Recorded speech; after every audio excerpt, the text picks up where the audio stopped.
ஆட்சியை விஜய் பிடித்ததை திமுகவால் இன்னமும் ஜீரணிக்க முடியவில்லை. வைத்தறிச்சல் தொடர்கிறது. தோல்வியை ஏற்றுக்கொள்ளக்கூடிய பெருந்தன்மை திமுக கிட்ட இல்லை. இதுதான் சிக்கல்.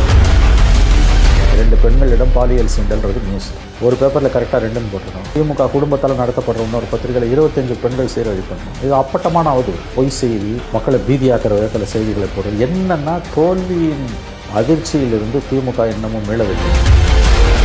ஆனால் ஆர்எஸ் அவர்கள் என்னென்ன சொல்கிறாருன்னா, முதிர்ச்சியற்ற அரசியல், தூக்கம் வர மாட்டேங்குது நைட்டு. எங்களுக்கு தூக்கம் வேணான்னா மக்களுக்கு கொடுத்த தீர்ப்பு தூக்கம் வராமல் தான் செய்யணும்.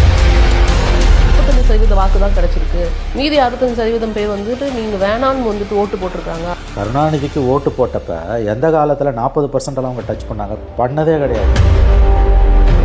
அதாவது அதிமுக ஆட்சி அமைக்க திமுக சப்போர்ட் பண்றதுக்கான பேச்சுவார்த்தை நடந்தது. 2 பேரும் சேர்ந்து ஆட்சி அமைப்பதற்கான ஆட்சி அமைப்பதற்கான பேச்சுவார்த்தை நடந்தது. நேற்று இதே கேள்வி திரு ஆர்எஸ் அவர்களிடம் எழுப்பப்பட்டது செய்தியாளர்கள் பற்றி.